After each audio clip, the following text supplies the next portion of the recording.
Buenos días, colombianos. Esto es Aló por favor Colombia, una iniciativa civil en alianza con El Espectador que busca conectar a ciudadanos de a pie con los candidatos a la presidencia de Colombia. Hoy es 22 de mayo de 2018. Estamos a un lado de la línea con el candidato Juan Carlos Pinzón, fórmula vicepresidencial de Germán Vargas Lleras. Y al otro lado de la línea tenemos a Daniel Gómez, un empresario de Manizales. Les recuerdo rápidamente las reglas de esta conversación. Vamos a tener en total 10 minutos para conversar. Les pido que por favor no nos excedamos de 2 minutos por intervención para que la conversación tenga fluidez y tengamos máximo respeto y mucho cuidado con nuestro vocabulario. Entonces, para empezar, me gustaría pedirle a Daniel que por favor se presente y le formule la primera pregunta al candidato. Adelante. Listo, perfecto. Buenos días, candidato. Soy Daniel Gómez. Soy un emprendedor manizaleño, administrador de empresas. Tengo 28 años. Y pues como le dije a Brian y a Santiago, los muchachos de Aló Colombia, primero que todo agradecerles por tomarse el tiempo y por este espacio que de verdad fortalece todo el tema de la participación ciudadana, más en estos momentos tan próximos a una elección. La primera pregunta que tendría y que me gustaría hacerle es, en un hipotético gobierno suyo y obviamente del candidato Germán Vargas Lleras, ¿cómo deslindarse de los apoyos burocráticos que han tenido durante la campaña por políticos o por familias de políticos que han estado o vinculados a casos de corrupción o condenados por casos de corrupción? Pues Daniel, primero que todo, muchas gracias por la oportunidad de conversar. Muy amable, de verdad. Mire, ese tema se ha planteado mucho. Yo daría como 3 mensajes en este sentido. Lo primero, las organizaciones políticas en Colombia en general, de todos los partidos sin excepción, de una u otra manera, han sido tocadas por ese mal que se llama corrupción, que es un tema tan grave. Así como en los años 90, por ejemplo, veíamos tan claro que todos los sectores políticos fueron penetrados en su momento por el narcotráfico, hoy en día esta es una realidad que vive el país. Eso hay que depurarlo y hay que tener básicamente no solo una postura ética, sino una postura de fuerza determinada para básicamente rechazar la corrupción y tener el valor civil, ético y de convicción para enfrentar estos temas cuando estos temas realmente se presentan. Eso es lo primero. Lo segundo, indudablemente puede haber casos que uno irá encontrando en el camino y que en la medida en que estos se presentan, pues por supuesto que habrá que actuar.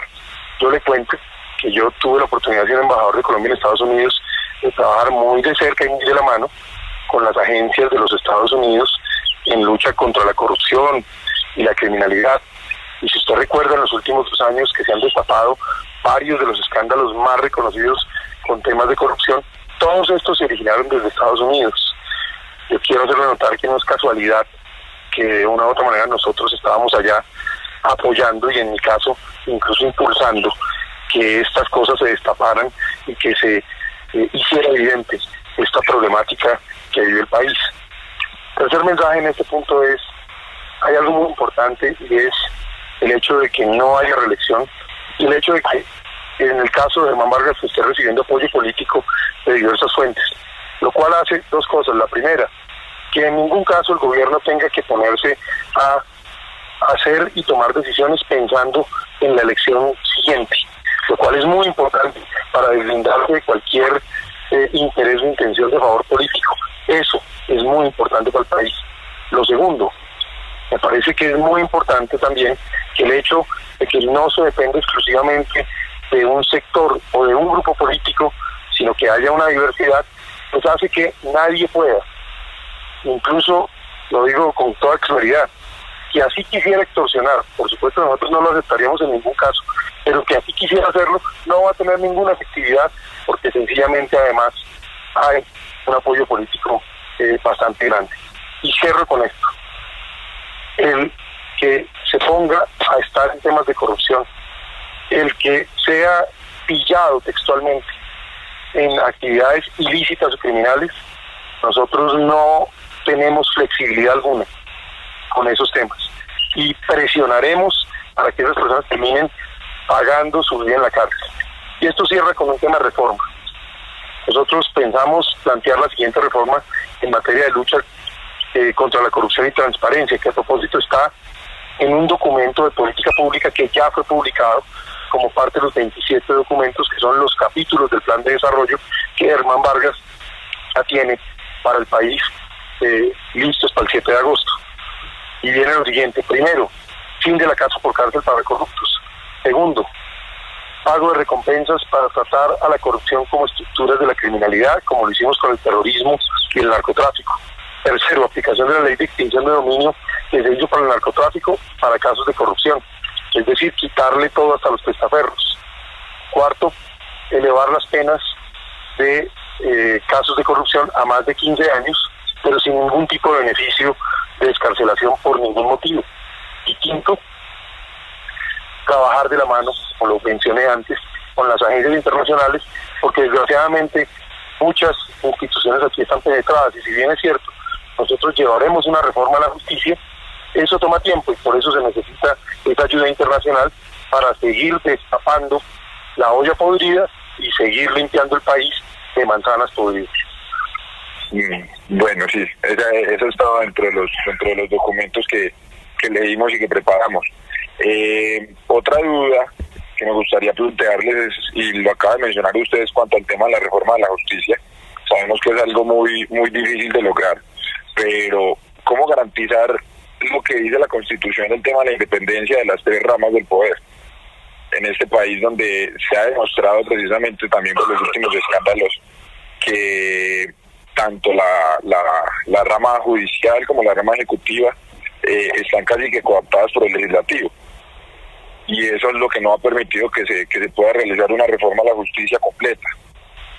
Pues fíjese que uno de los planteamientos que lleva la reforma a la justicia que plantea Germán Vargas es que, por ejemplo, parte de la elección de la magistratura rompa su vínculo con la clase política y se haga con la lógica de cooptación, de modo que realmente se genere una independencia muy fuerte de la rama judicial respecto a la rama ejecutiva y a la rama legislativa, y que realmente allí lleguen las personas con la trayectoria académica y profesional que permita garantizar que precisamente están en condición de ejercer cargos judiciales, no solo con el conocimiento, sino con la ética necesaria. Sí, señor, eso me parece perfecto. ¿Y cuáles creen ustedes que deben ser los pilares base de la reforma política que se debe realizar? Creo que esto, si seguimos hablando del tema de la lucha de la corrupción, debe ser algo fundamental. Hacia este tiempo. Y sin duda es necesario fortalecer a los partidos políticos como organizaciones representativas, pero una de las cosas que creo que es vital hablar es el tema de financiación de campañas. Yo se lo digo por mi propia experiencia como candidato presidencial que fui. Uno de los retos más grandes que se tiene es que no es posible competir en igualdad de condiciones ante las dificultades para financiar una campaña política. Y creo que si queremos que haya una mayor democratización en materia del acceso a que personas puedan realmente ser partícipes de la política, es necesario, y me parece a mí, uno, asegurarnos que colocamos los requisitos apropiados para gobernar, porque tampoco hace sentido que personas que realmente no han tenido trayectoria alguna, de buenas a primeras, pues puedan pensar que están en condición de tomar el liderazgo. Eso me parece que es un tema que hay que analizar. Pero dos, además de los requisitos, garantizar que cualquier persona que tenga los requisitos tiene la financiación garantizada, de modo que pueda competir en igualdad de condiciones con cualquier otra persona. Sí, señor, perfecto. Como le comenté ahorita, soy un emprendedor y me gustaría saber, dentro de las políticas de emprendimiento, cómo diferenciar la parte tributaria. En mi caso tengo dos empresas, una pequeña y una mediana.